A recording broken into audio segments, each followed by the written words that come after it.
Essas imagens em movimento de outras dimensões da realidade eram realmente surpreendentes.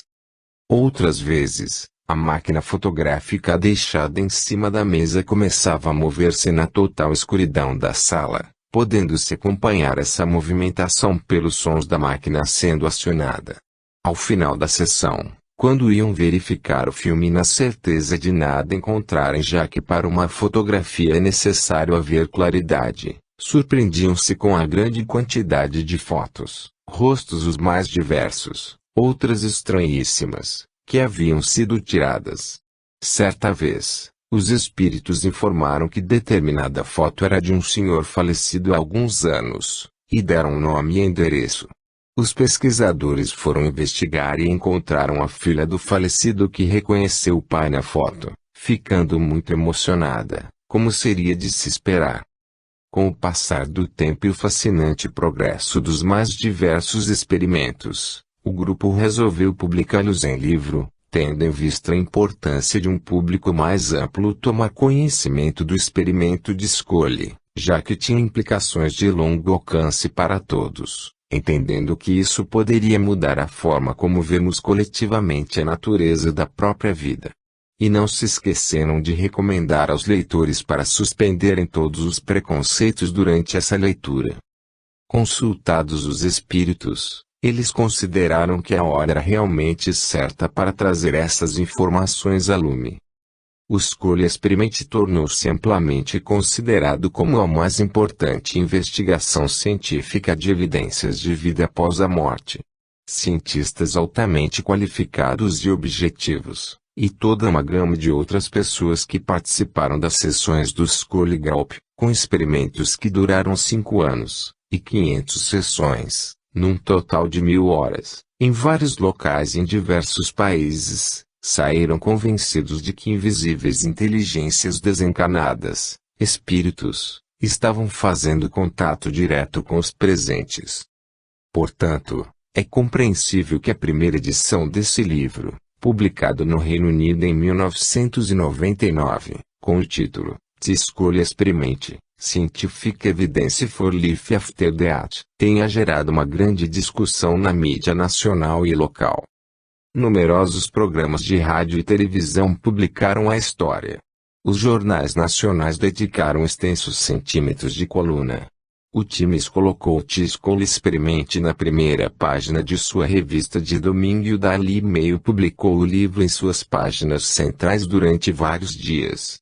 Um feroz debate também se acendeu na internet. Se a evidência é aceita, a implicação é simples: nós, seres humanos, realmente sobrevivemos ao evento da morte de alguma forma consciente. Uma nova e esperada edição de 2006 incluiu uma atualização sobre o fascinante progresso dos experimentos contínuos envolvendo os médiums do Scully. Nota: o experimento da Scully Evidência Científica para a Vida Após a Morte apresenta os 5 anos e 500 sessões de experimentos para o leitor em geral, e tão importante para a ciência, em 3 livros, e com imagens, descrições e análises, num documentário cinematográfico de 86 minutos que podem ser acessados no site www.thescullyexperiment.com. Capítulo 10. Mediunidade. Zé Arigó. Nascido em Congonhas, estado de Minas Gerais, Brasil, José Pedro de Freitas, 1921 a 1971, se tornou Zé Arigó, significa matuto, caipira, no coração do povo e, principalmente, na esperança de milhões de pessoas em busca de cura, que o procuraram durante os 20 anos de mediunidade, sempre voltado a atender doentes, sem jamais cobrar um centavo sequer. Arigó começara a apresentar fortes dores de cabeça, insônia, percebendo visões, uma luz descrita como muito brilhante, e uma voz gutural, em idioma que não compreendia, que o fizeram acreditar encontrar-se à beira da loucura. A situação durou cerca de 3 anos, durante os quais visitou médicos e especialistas, sem melhoras.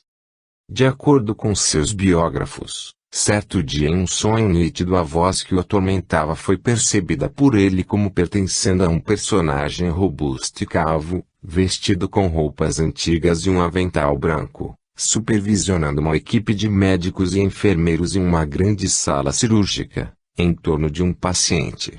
Após o sonho ter se repetido por várias vezes, o personagem apresentou-se como sendo Adolf Fritz, um médico alemão morto durante a Primeira Guerra Mundial, sem que tivesse completado a sua obra na Terra.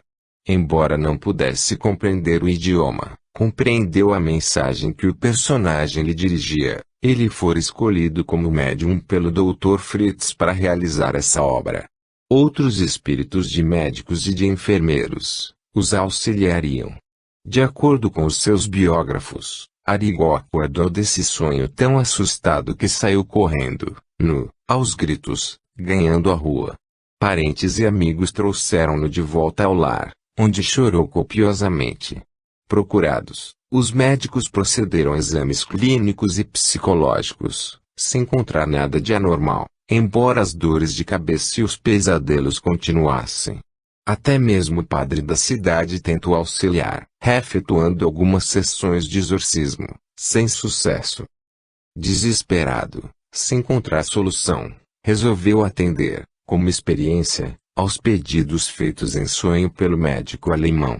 Tendo encontrado um amigo aleijado, que era obrigado a usar muletas para andar, Arigó se viu de repente gritando: "Já é tempo de você largar estas muletas." E arrancando-as, ordenou ao homem que caminhasse, o que ele fez, e continuou a andar perfeitamente desse dia em diante. A partir de então, uma força que Arigó reputava como estranha passou a utilizar-se de suas mãos rudes para manejar instrumentos também rudes, em delicados procedimentos cirúrgicos, no atendimento a enfermos e aflitos. O caso do senador. Entre os casos de personalidades atendidas por Zé Arigó, por volta de 1950 relaciona-se o do senador Carlos Alberto Lúcio Bittencourt, então em campanha eleitoral. Diagnosticado como portador de câncer nos pulmões, os médicos haviam recomendado ao senador a imediata cirurgia, de preferência em hospital nos Estados Unidos, embora com poucas esperanças. Como estava em fins da campanha eleitoral, optou por adiar a cirurgia para depois da campanha. Em visita a Congonhas conheceu Arigó, que havia sido líder sindical. Impressionado com seu carisma, o senador convidou-o para juntos irem a Belo Horizonte para um comício. Aceito o convite, ficaram hospedados juntos no mesmo hotel. Segundo o relato do senador, já estando recolhido ao leito em seu quarto, preocupado com a sua condição de saúde, percebeu que a porta se abria e um vulto entrava, acendendo a luz. Era Zé Arigó que se aproximava com uma navalha na mão. Assustado, o senador tentou levantar-se, mas sentiu-se dominado por uma prostração que o fez cair, adormecido, sobre o leito. Na manhã seguinte, ao acordar, constatou que seu pijama estava cortado nas costas, sujo de sangue já seco. O tumor cancerígeno fora removido e, como confirmado mais tarde, o senador ficou plenamente restabelecido. A prática mediúnica e a pesquisa científica. Zé Arigó possuía formação católica tradicional, mas apesar da desaprovação da igreja e das autoridades civis, fundou uma clínica em Congonhas, onde chegava a tratar, gratuitamente, até 200 pessoas por dia, oriundas da região, dos diversos estados do país, da América do Sul, da Europa e dos Estados Unidos. Incorporado com o espírito Dr. Adolf Fritz, ou melhor, o espírito Dr. Fritz incorporado nele, utilizando-se de facas e canivetes extraem rápidos procedimentos, quistos e tumores. As incisões eram pequenas, se comparadas aos procedimentos cirúrgicos praticados à época, muitas vezes menores que o material por elas extraído. Por vezes, durante a intervenção, Dr. Fritz ditava uma receita, datilografada por um dos assistentes, para ser entregue ao paciente. Os relatos de sucesso nos atendimentos despertavam a atenção de políticos, artistas e outras personalidades. Não demorou muito para que o médium fosse questionado pelas cirurgias. Em 1957, se tornou alvo do primeiro processo judicial, sob acusação de curandeirismo, após denúncia de um padre de Congonhas, mas recebeu indulto do então presidente do Brasil, Juscelino Kubitschek, e saiu livre. Juscelino visitou mais tarde e, segundo testemunhas, era-lhe grato pela cura da leucemia da filha. Mais tarde, num segundo processo, dessa vez movido pela Associação Médica de Minas Gerais, tendo compreendido o que era um indulto, recusou-o, sendo detido por 7 meses, pelo exercício ilegal da medicina. Mas mesmo dentro dos muros do presídio, continuou a prática mediúnica, atendendo doentes até mesmo através das grades de uma janela que o dava para um beco. Segundo muitos estudiosos, Arigó era dotado de faculdades mediúnicas excepcionais e foi justamente isso que lhe permitiu diagnósticos tão precisos, que suscitaram inclusive a curiosidade de uma equipe de médicos norte-americanos. Em 1963, Dr. Andrei Japuariche, médico e pesquisador que prestava serviços ao governo americano, e Henry Belk, fundador de uma fundação para pesquisa de fenômenos paranormais, deslocaram-se até Congonhas, acompanhados por 2 intérpretes da Universidade do Rio de Janeiro e por Jorge Ritzini, conhecido pesquisador espírita brasileiro, para iniciar uma pesquisa com Zé Arigó. Jorge Ritzini se ofereceu para filmar qualquer coisa que os americanos julgassem ser uma prova conclusiva. Como, porém, encontrar algo de imediatamente verossímil, que convencesse mesmo os espectadores mais céticos. Dr. Poariche era portador de um tumor, sem caráter maligno, um lipoma, há mais de 7 anos, dentro do cotovelo esquerdo, que, apesar de indolor, incomodava um tanto. Uma cirurgia normal levaria cerca de 20 minutos para removê-lo. Depois de angustiosa indecisão, Dr. Poariche resolveu pedir a Arigó para extirpar o lipoma. Foram feitos todos os preparativos para a filmagem do evento. Quando Poariche chegou à clínica, na manhã seguinte, Arigó, ou melhor, Dr. Fritz virou-se para os pacientes que já enchiam a sala e perguntou, com seu forte sotaque alemão: "Alguém aí tem um bom canivete brasileiro para usar neste americano?" Embora horrorizado, Poariche não podia mais recuar. De todos os lados apareceram canivetes. Dr. Fritz escolheu um e voltou-se para o paciente. "Arregace a manga, doutor." Nervosamente, o americano verificou a colocação da câmera. Ritzini posicionou-se para a filmagem. "Olhe para lá", recomendou o Dr. Fritz. Alguns segundos depois, Poariche sentiu na palma da mão algo mácio, juntamente com o canivete. Era o lipoma. Olhou para seu braço e notou a parte onde ficava o tumor totalmente desinchada. Havia apenas uma pequena incisão, de menos de 5 centímetros de comprimento e uma pequena quantidade de sangue. O americano experimentou apenas uma vaga sensação e declarou mais tarde: "Nada senti." Não podia acreditar no que aconteceu e, entretanto, acontecera, pois quanto a isso, não pode haver mais dúvida. A cirurgia não foi seguida de qualquer infecção e o ferimento cicatrizou completamente. O filme de Ritzini ficou muito nítido e mostrou que a operação durara apenas 5 segundos. Os americanos não tiveram mais dúvidas e ficaram totalmente convencidos da veracidade dos fenômenos. As pesquisas iniciadas por Poariche e seu colega Belk foram continuadas por outros médicos de sua equipe durante os 5 anos posteriores. Muitos nomes conhecidos internacionalmente passaram dias em Congonhas, portando sofisticada aparelhagem, com a finalidade única de estudar os trabalhos de Zé Arigó, Dr. Fritz.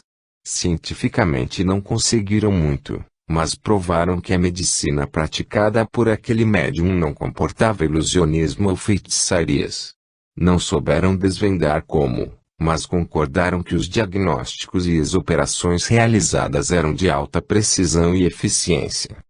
Em 1968, mais 2 médicos americanos chegaram a Congonhas para complementar as pesquisas. Os doutores Lawrence John P. Aile Breveter, da William Bell Psychic Foundation, declararam que mais de 95% dos diagnósticos do Dr. Fritz eram corretos, e que seus exames e as operações realizadas com facas e canivetes, sem qualquer asepsia e sem anestesia, só eram possíveis devido à sua sensibilidade, somente explicável através da parapsicologia. Realmente, o fenômeno Zé Arigó foi um dos casos de mediunidade mais extraordinários em todo o mundo, e até sua morte, em 11 de janeiro de 1971, vítima de acidente automobilístico na BR-040, ele foi citado e comentado em todas as revistas internacionais de grande projeção. Seus biógrafos registram que Arigó já havia atendido mais de 4 milhões de doentes, quando teve um sonho com um crucifixo negro, convencendo-se de sua morte próxima. No dia em que faleceu, como de hábito, compareceu à sua clínica, mas avisou os pacientes que o guardavam que necessitava ir a uma localidade próxima para buscar um carro usado, que acabara de adquirir. Segundo o boletim de ocorrência policial, na rodovia BR-040, às 12h23 de 11 de janeiro de 1971, José Pedro de Freitas, Zé Arigó, vítima de mal súbito, perdeu a direção do Chevrolet Opala que dirigia, ingressando na contramão onde colidiu com um veículo do Departamento Nacional de Estradas de Rodagem, DNER, vindo a falecer vítima de traumatismo cerebral. Capítulo 11. Mediunidade. Chico Xavier. Francisco Cândido Xavier, ou simplesmente Chico Xavier, 1910 a 2002, Brasil, é considerado um dos maiores médiuns da história, tendo se dedicado principalmente à psicografia, quando o espírito comunicante, atuando sobre a mente do médium, leva sua mão a escrever. Era de família muito pobre. Perdeu a mãe aos 5 anos de idade, e mal conseguiu completar 4 anos de estudos. Trabalhou a partir dos 8 e seus empregos foram vendedor em armazém, tecelão e datilógrafo. Também doenças vieram precocemente fazer-lhe companhia. Primeiro os pulmões, depois os olhos e mais tarde a angina. Chico sempre se sustentou com seu modesto salário, não onerando a quem quer que fosse. Jamais se locupletou como médium. Durante cerca de 65 anos psicografou mais de 450 livros, escritos em prosa e verso, crônicas, mensagens, romances, contos, reportagens, sobre ciência, filosofia, religião, etc., que já tiveram mais de 60 milhões de exemplares vendidos em português e com traduções em inglês, espanhol, japonês, esperanto, francês, alemão, italiano, russo, mandarim, romeno, sueco, finlandês, grego, húngaro, braille, etc., dos quais por lei lhe pertenciam os direitos autorais, mas de todos se desfez doando-os a federativas espíritas e a instituições assistenciais beneficentes. Conforme Geraldo Lemos Neto, presidente da Fundação Cultural Chico Xavier, o livro Nosso Lar, pelo espírito André Luiz é o best-seller, com mais de 3 milhões de unidades comercializadas só no Brasil, onde também virou filme, com lançamento em 2010, quando Chico completaria 100 anos. Chico psicografava em idiomas que não conhecia, por vezes com as 2 mãos ao mesmo tempo, e escritas de trás para frente, de forma que precisavam ser lidas diante de um espelho. Psicografou também cerca de 10.000 cartas de mortos para suas famílias. As pessoas iam chegando às centenas ao grupo espírita da prece e, enquanto junto ao auditório se realizavam reflexões sobre a vida, a importância do amor, do perdão, da humildade, etc., Chico se concentrava e, de olhos fechados, O lápis ia correndo sobre as folhas de papel em alta velocidade. Na parte final da reunião, ele ia pegando as folhas psicografadas e, conforme ia lendo as mensagens, as pessoas às quais eram dirigidas, só pelo teor da carta já percebiam de quem se tratava e se aproximavam emocionadas, as mães em lágrimas de felicidade por terem reconhecido seus filhos, recebendo das mãos de Chico as cartas confortadoras. Muitas dessas cartas continham dados que só o espírito autor e o destinatário sabiam. O pesquisador da Universidade Estadual de Londrina, PR, professor Dr. Carlos Augusto Perandrea, pós-graduado em criminologia, durante cerca de 14 anos estudou cientificamente 400 cartas psicografadas por Chico Xavier, utilizando a grafoscopia, a mesma técnica com que avaliava a assinatura para bancos, polícias e o poder judiciário. Perandrea comparou a letra dos indivíduos antes da morte e depois nas cartas psicografadas, concluindo que todas as psicografias possuíam autenticidade gráfica dos referidos mortos. Em 1991, publicou o resultado desse estudo no livro intitulado A Psicografia à Luz da Grafoscopia. Também a AMSP, Associação Médico Espírita de São Paulo, fez um estudo de 45 cartas psicografadas por Chico Xavier, o que gerou o livro A Vida Triunfa, em 1990. A partir de dados colhidos por um questionário padrão feito aos destinatários das cartas, a AMSP chegou a várias constatações, como, por exemplo, 100% das famílias declararam 100% de acerto nos dados informados nas cartas. Apesar de ter estudado apenas até o 4º ano primário, Chico psicografou, junto com o médium Valdo Vieira, pelo espírito André Luiz, o livro Evolução em Dois Mundos, abordando questões científicas da evolução, partindo do átomo, passando pelos minerais, os seres microscópicos, os vegetais, os animais, até atingir as raças primitivas de humanos, etc. Entrelaçada a essa evolução física, o autor detalha a evolução dos princípios espirituais partindo do instinto, alcançando a razão e a inteligência. Observação: enquanto Chico Xavier psicografava os capítulos impares desse livro, em Pedro Leopoldo MGBR, a mais de 600 quilômetros de distância, em Uberaba MG, Valdo Vieira, psicografava os capítulos pares. Ao juntarem as psicografias dos dois médiuns, não se observou qualquer diferença entre os estilos das mesmas e os conteúdos formavam um todo harmonioso. Esse livro foi publicado em 1958, e no final do século essa obra já contava com mais de 60.000 volumes em circulação. Para o entendimento desse livro, o professor José Marques Mesquita, com revisão técnica do professor Gerson Sestini, criaram um elucidário a fim de que os leitores pudessem entendê-lo, porque, conforme disseram, haverá dificuldades quase intransponíveis para a plena inteligência do texto, se não houver um amparo constante de bons dicionários ou, então, de especialistas nas mais diversas ciências. Disse o autor espiritual, André Luiz, que o livro Evolução em Dois Mundos era uma apostila de um curso a que ele assistirá no mundo espiritual. Alguns grupos formados por biólogos, médicos, zoólogos, botânicos, geólogos, etc., dedicaram-se a estudar esse livro, sem terem encontrado nele erros ou contradições com referência aos conhecimentos de suas áreas.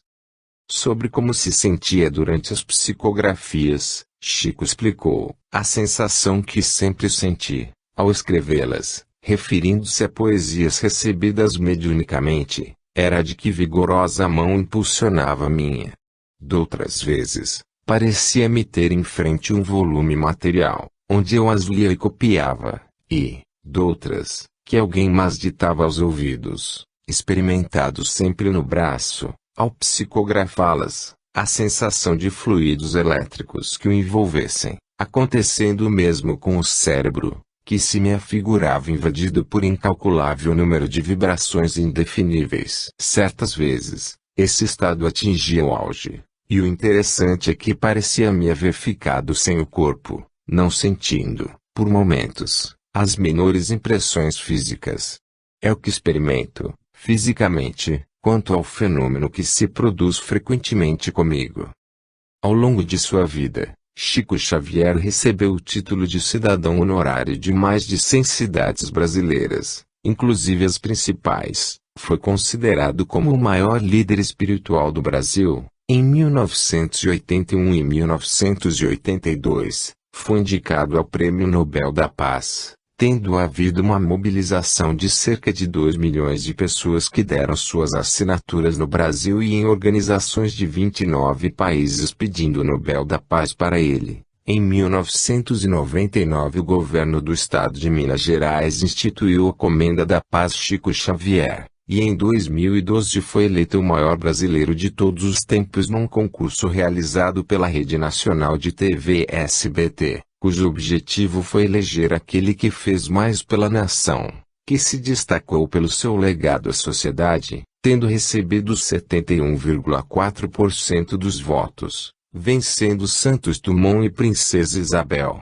Mas ele jamais se envaideceu, afirmando sempre que não passava de um carteiro a trazer as mensagens dos espíritos. Por dados estatísticos fornecidos por órgãos da imprensa nacional, em seu velório que se iniciou no domingo, 30 de junho, até terça-feira, 2 de julho de 2002, em certos momentos, a fila chegou à extensão de 4 quilômetros. E diante do esquife, a média era de 40 pessoas, a cada minuto. Era comovente a serenidade e o silêncio do povo, apesar de ter que esperar horas e horas seguidas na fila, sob o forte sol uberabense, para despedida aos despojos físicos do médium. Foi sepultado com honras militares debaixo de uma chuva de pétalas de rosas. As palavras de Jesus "amai-vos uns aos outros como eu vos amei", representaram para Chico Xavier a correta filosofia de vida, e aconselhava com sua voz cada vez mais desafinada e fraca, em razão da idade avançada, amar sem esperar ser amado e sem aguardar recompensa alguma. Amar sempre. Foi cognominado, um homem chamado Amor.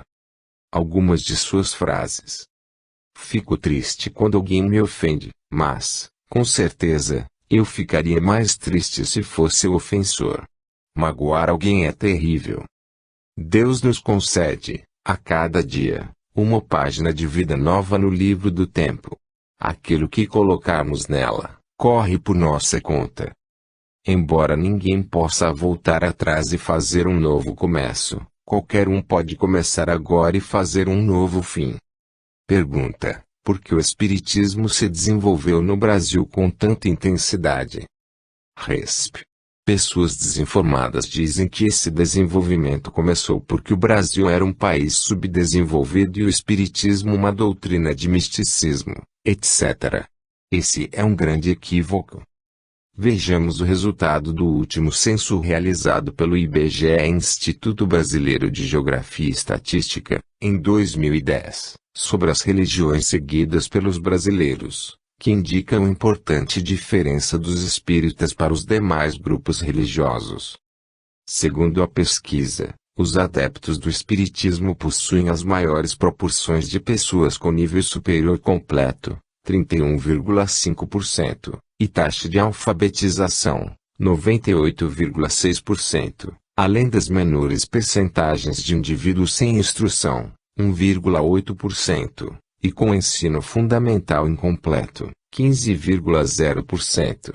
Esse censo mostrou também que, no segmento populacional que se declarou espírita, 68,7% eram brancos, percentual bem mais elevado que a participação deste grupo de cor ou raça no conjunto da população. Uma pergunta que também muitos fazem é sobre o porquê do Brasil, berço de uma doutrina de iluminação como a espírita, ser também o berço da corrupção, da violência, das injustiças sociais, etc. Essa questão tem sido respondida por espíritos que dizem ser o Brasil um hospital de doentes da alma. Que não foi feito para exibir santos, mas para regenerar seres. Informam que aqui vieram reencarnar o que havia de pior, ou seja, espíritos que faliram moral e espiritualmente nas cruzadas e na Inquisição, políticos dos mais corruptos, religiosos que se desvirtuaram por milênios, etc., que no Brasil eles tiveram a oportunidade de resgatar as grandes culpas que lhes pesavam na consciência profunda, e evoluir. Esses resgates foram acontecendo nas árduas lutas dos desbravadores dos primeiros tempos em terras brasileiras, nos sofrimentos da escravidão e em muitas outras situações de dor, assim como, em tormentos nas zonas mais baixas da dimensão espiritual entre uma e outra encarnação, expungindo de seus corpos espirituais a toxicidade que acumularam por suas vivências no mal e, com isso, podendo reiniciar suas jornadas evolutivas visando acesso às zonas mais elevadas. Muitos daqueles espíritos aproveitaram as oportunidades oferecidas, mas muitos outros, não. Esses últimos, e são muitos e muitos, ainda continuam em suas atividades malfeitoras no Brasil, até que os poderes superiores lhes deem um basta. Mas, ao mesmo tempo houve e ainda há, a reencarnação de milhares de espíritos evoluídos como por exemplo, Tiradentes, Princesa Isabel, Bezerra de Menezes, Chico Xavier, Divaldo Franco, Herbert Souza Betinho, Irmã Dulce, Dom Aloysio Loeixeider e tantos outros, anônimos ou não, dedicados a fazer o bem, representando alívio, consolo, ajuda e orientação a milhares e milhões de pessoas. Pergunta: por que no Brasil há muito mais médiuns do que em outros países? Resp. Poderíamos dizer que, no Brasil, a mediunidade pode ser considerada como um sistema de saúde espiritual, isto, quando praticada sob diretrizes como as do Espiritismo. Por seu intermédio espíritos, tanto no corpo físico, como fora dele, em difíceis processos de resgate podem receber a medicação do esclarecimento, da orientação, do consolo e da ajuda nas horas mais difíceis, além do alimento espiritual representado pelo conhecimento da reencarnação e seus desdobramentos. Também para os médiuns é oportunidade de resgates e de crescimento espiritual, sempre que essa faculdade é posta a serviço do bem. Da mesma forma, as atividades realizadas nos centros espíritas representam oportunidades valiosas para se desenvolver valores como a amorosidade, a paciência, a fé e a alegria de servir. Capítulo 12. TC e Transcomunicação Instrumental. Em 1959, na Suécia, Friedrich Jurgenson, gravando cantos de pássaros, espantou-se ao ouvir coisas estranhas em meio à gravação. Ouvindo com mais cuidado, notou que eram vozes de pessoas e podiam ser percebidas palavras em vários idiomas, o que descartaria a hipótese de interferência de alguma rádio. Aprofundando-se mais em novas tentativas de gravação, assombrou-se ao perceber que as vozes o chamavam pelo nome, apelidos, e podiam responder a perguntas feitas ali no local, o que também descartava a hipótese de captação de rádio amador ou outro tipo de transmissão à distância. Indagando de quem eram aquelas vozes, a resposta não tardou: somos os mortos. Jurgenson passou então a realizar as mais diversas experimentações e pesquisas até convencer-se de que eram mesmo espíritos que estavam se comunicando. Foi quando decidiu apresentar seus trabalhos a cientistas, técnicos em informática, parapsicólogos e jornalistas. Em 1964 publicou seu primeiro livro Les Voix de l'Univers. Esse foi apenas o primeiro passo nas pesquisas de TCI na Europa e nos Estados Unidos. Cientistas, técnicos e estudiosos passaram a desenvolver pesquisas, construir aparelhos e utilizar técnicas que foram ampliando as possibilidades de comunicação, que hoje acontecem através de computadores, rádio, fax, telefone, e até mesmo com som e imagem por aparelhos de TV. Um desses pesquisadores é o padre François Bruni. Sacerdote católico francês, poliglota e com vasta cultura, tanto teológica, quanto nos mais diversos segmentos do conhecimento humano, Há vários anos interessava-se pelas experiências nas fronteiras da morte. Em 1987 conheceu, em Luxemburgo, o casal de pesquisadores, Jules e Magia Fischbach, que conseguiam contato com os espíritos através de aparelhos eletrônicos. Padre Bruni, então, diante das evidências que foi encontrando, decidiu-se a também pesquisar esse fenômeno, num largo leque de investigação, analisando todas as possibilidades, desde manifestações do inconsciente, coletivo ou individual, fraudes, até a interferência de emissoras de rádio ou televisão, e acabou concluindo, como os demais pesquisadores, tratar-se realmente de mortos ou espíritos. E estes ajudavam, emitindo frases compostas por diversas línguas, para asseverar não se tratar de emissoras de rádio da Terra, como por exemplo esta, dirigida aos pesquisadores inclusive Constantin Haudive, que estavam presentes. Tasha, Haudive. Teve gratulation com si. Pequenis. Teve na Akuelt, consta. Essa frase contém uma mistura de sueco, inglês, um dialeto da Letônia e alemão, e significa, obrigado Haudive. Parabéns para você conste. Você precisa se apressar. Mas a comunicação entre dimensões diferentes pela TCI não é tão simples quanto parece. Além de muitas outras, há dificuldades relacionadas à frequência e, pelo que os espíritos dizem, há uma diferença no próprio fluxo do tempo. Em certos tipos de TCI eles elaboram as vozes utilizando-se dos ruídos do ambiente, dando forma audível na dimensão material às próprias vozes e, para isso, há necessidade de muita preparação. Padre Bruni, falando sobre uma sessão de TCI em Luxemburgo, diz: Jules sintonizar o rádio entre duas emissoras, de que ouvíamos apenas um chiado. Magie chamava, alternadamente, em francês e em alemão uma série de interlocutores, espíritos que habitualmente comunicavam-se com eles. Pouco a pouco, sob o ruído que servia de fundo, outros sons começavam a se fazer ouvir, inicialmente pouco distintos. A frase já havia começado. O início era incompreensível. Mas repentinamente, a voz soou de forma clara. Um substrato imaterial, ou qualquer que seja o nome que lhe deem, princípio, alma, espírito, uma parcela de eternidade escapa da destruição.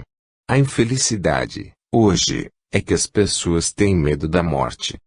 O texto, na íntegra, assim como também todo o desenrolar de diversas outras pesquisas de Padre Bruni, encontram-se no seu livro, Linha Direta do Além. Em 1994, em Fortaleza, Brasil, Padre Bruni, servindo-se de um pequeno gravador, reproduziu esse texto e vários outros para o grande auditório que acorrera à sua conferência.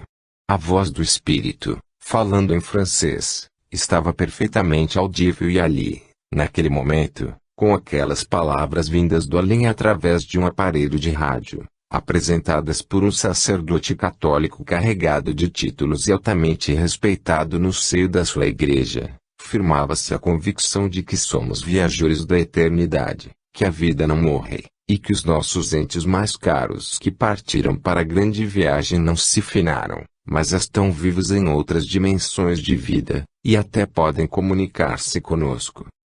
Em seu livro Linha Direta do Além, P. Bruni reuniu vários relatos historicamente comprovados, um deles envolvendo inclusive um papa. Num desses relatos ele conta que em 1952, o padre Agostino Gemelli, físico de renome, então presidente da Academia Pontifícia de Ciências, tentava filtrar a qualidade do som de gravações de canto gregoriano. Exasperado com os problemas técnicos encontrados, exclamou: Papai, me ajude. Órfão desde a infância, P. Gemelli costumava repetir essa invocação sempre que estava em dificuldade.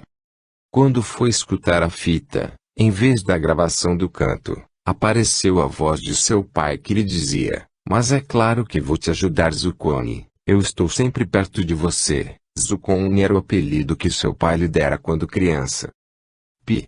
Gemelli, muito impressionado, foi contar tudo ao Papa Pio XII, mas este, em lugar de espanto, tranquilizou-o ao considerar que esse fenômeno era do domínio da ciência, estimulando-o a prosseguir, dizendo que esse fato poderá, talvez, marcar o início de um novo estudo científico que virá a confirmar a fé no além.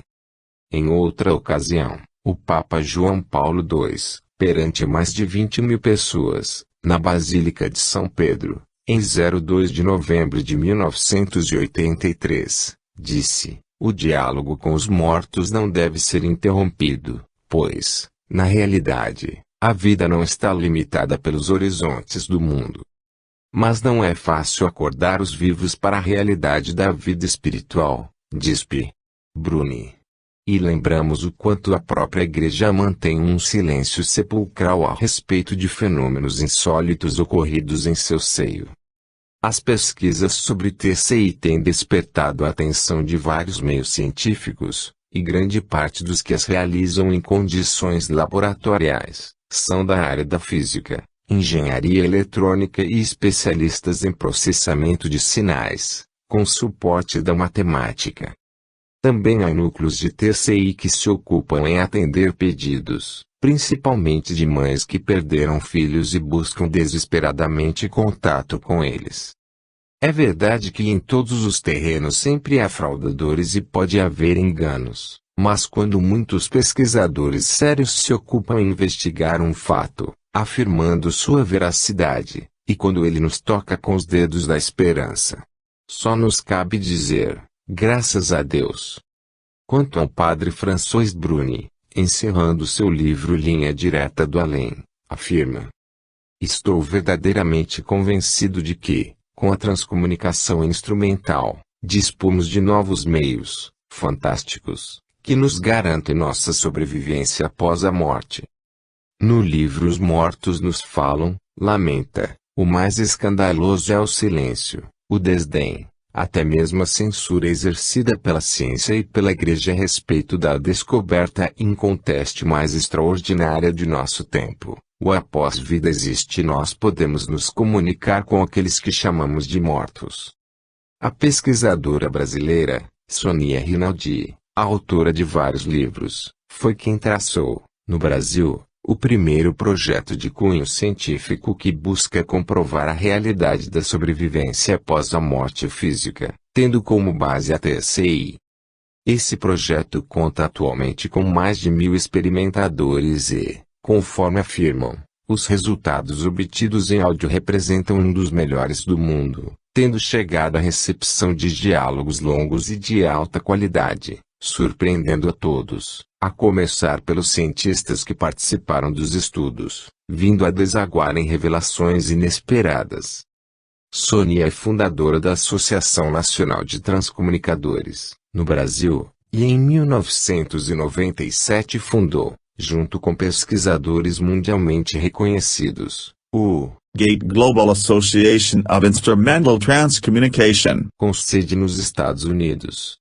No livro Contatos Interdimensionais ela relata grande número de ocorrências de TCI obtidas no Brasil, todas documentadas com fotos, entrevistas, etc., além de todas as possíveis hipóteses debatidas à exaustão.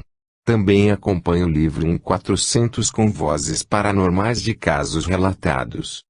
Segundo Sonia, somente mediante o endosso da ciência que o espírito poderá deixar os domínios da religião e entrar no que é da natureza, sem misticismo ou fantasia. Com a colaboração de especialistas em eletrônica gravou mais de 100.000 audiotapes, a maioria sob estritas condições de laboratório. Colaborou nas experiências de Hans Bender, outro pesquisador do assunto, e envolveu mais de 400 pessoas em suas pesquisas, sendo que todas testemunharam sobre a realidade das vozes. A partir destes fatos, publicou em 1971, juntamente com Hans Bender, o livro Breakthrough, a Amazing Experimenting Electronic Communication Ideade. Para as pesquisas das vozes criou, juntamente com Theodor Rudolph, engenheiros da Telefunken, um equipamento gravador de alta frequência denominado goniômetro. Em Viena, o engenheiro eletrotécnico Dr. Franz Seidel fabricou outro equipamento que nomeou de Psychopone, e o suíço Alexander Schneider elaborou os diodos para seus equipamentos. O segundo livro de Haldive sobre as vozes é Sobrevivemos à Morte. Muitos engenheiros, cientistas e especialistas trabalharam com ele ao longo dos anos. O físico professor Alexander Schneider foi um deles. Em 1969, Haldive e Schneider foram agraciados com o primeiro prêmio dado pela Associação Suíça de Parapsicologia por seus trabalhos na gravação de Vozes do Além. Capítulo 12. ECMS, Experiências de Quase-Morte. A ciência não pode rejeitar hipóteses, ao contrário, deve estudá-las, sem medo e sem teorias ou ideias preconcebidas que possam interferir nas suas conclusões. Dr. Raymond Moody, psiquiatra norte-americano, doutor em medicina e em psicologia, mestre e doutor em filosofia, parapsicólogo etc., amplamente conhecido como pesquisador e autor de livros sobre vida depois da morte e experiências de quase-morte, um termo criado por ele próprio em 1975. Moody escreveu o livro Vida Depois da Vida com auxílio dos depoimentos de cerca de 150 pessoas que sofreram morte clínica ou que haviam sido diagnosticados como tendo quase morrido. Ele explica que a experiência de quase-morte é um estado alternativo de consciência que acomete o indivíduo que se encontra em um estado fisiológico extremo. O coração pode parar, e a respiração também, mas, mesmo assim, do ponto de vista desse indivíduo, ele entra num estado muito profundo de consciência transcendental. Essas pessoas narram que deixam o corpo físico, passam por um túnel e entram em uma dimensão sobre a qual todas, não importa quão articuladas e educadas sejam, dizem que simplesmente não existem palavras para descrever a sensação do que sucede nela, pois isso está além do que pode ser expresso pela linguagem. Dizem que aquela dimensão é muito mais real que a física, percebem uma luz que traz muito conforto, alegria e amor, e encontram parentes ou amigos que morreram e que parecem estar lá para recebê-las, saudá-las e ajudá-las durante a transição. Diz também que a maioria dessas pessoas, ao retornarem, conta que, em um instante, veem tudo o que fizeram em um tipo de holograma e recapitulam cada ato de sua vida, não do ponto de vista que eles próprios tinham quando aquela ação ocorreu. Assistindo aquelas cenas, experienciando aquelas emoções no contexto do momento que estão vivenciando, eles se identificam empaticamente com quem interagem. Assim, caso se vejam realizando algo maldoso a alguém, sentem tristeza. Quando é algo gentil, vivenciam os bons sentimentos do que fizeram. Ao voltarem dizem que não têm mais medo da morte, porque a experiência que tiveram as convenceu de que o que chamamos de morte é uma transição para outra realidade, e que o mais importante nesta vida é aprender a amar. Dr. Moody diz que já viajou por todos os continentes, exceto pela Antártida, e que em todos os lugares ouviu o mesmo tipo de relatos. Um dos programas mais respeitados da televisão brasileira, o Globo Repórter, abordou a questão das ECMS, entrevistando pesquisadores e pessoas que passaram por essas experiências. Uma dessas pessoas foi a arquiteta Vilma Xavier, que sofreu parada cardiorrespiratória durante uma cirurgia e saiu do corpo, narrando essa experiência, ao acordar da anestesia. Ela disse que a impressão que tinha era de estar no teto, vendo a equipe médica trabalhando lá embaixo, mexendo em seu corpo. Achava isso engraçado e perguntava a si mesma, para que tudo aquilo se já morri?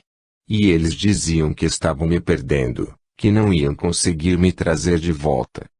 Vilma contou a seguir sobre o túnel, um grande salão, a luz, os flashes de sua vida, etc. Ela disse também que durante esse tempo viu coisas que seria impossível ter visto se estivesse no corpo, no hospital.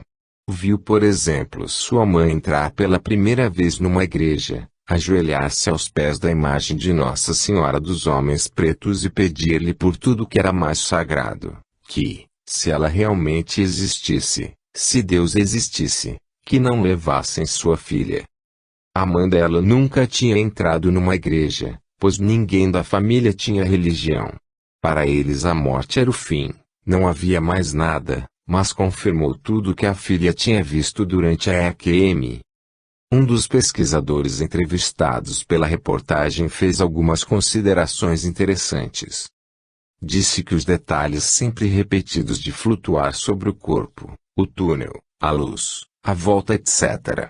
não podem ser mera sugestão, conforme afirmam alguns. Isto porque durante anos foram feitas as pesquisas iniciais, sem que os pacientes tivessem qualquer conhecimento dos outros casos e do que relataram. Também não podem ser alucinações, porque eles relatam experiências com as mesmas características.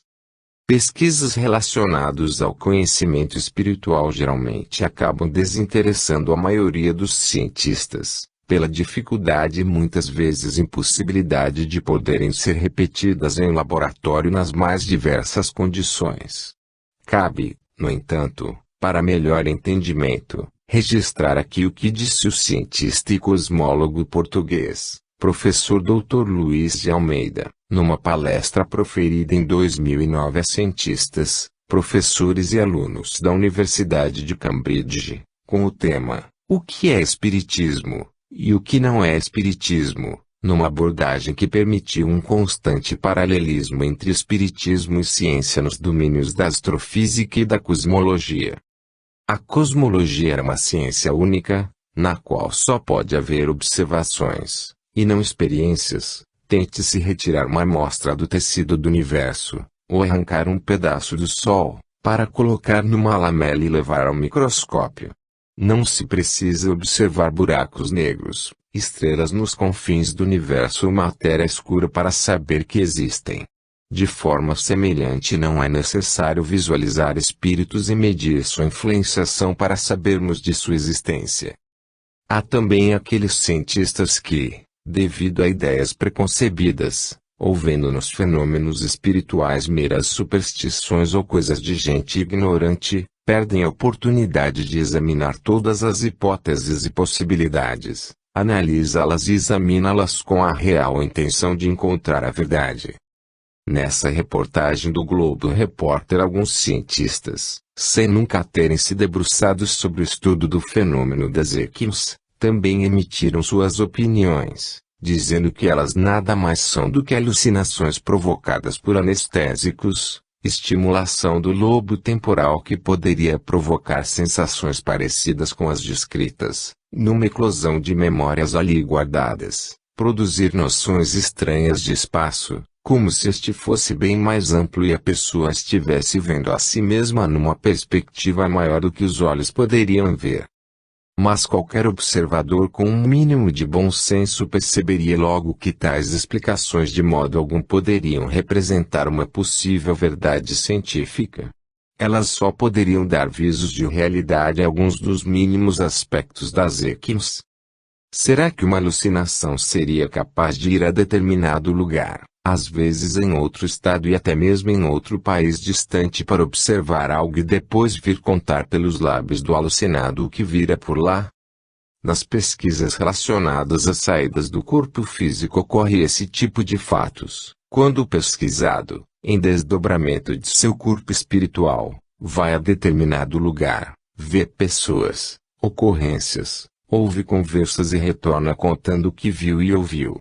Checadas essas informações, verifica-se que estavam rigorosamente corretas.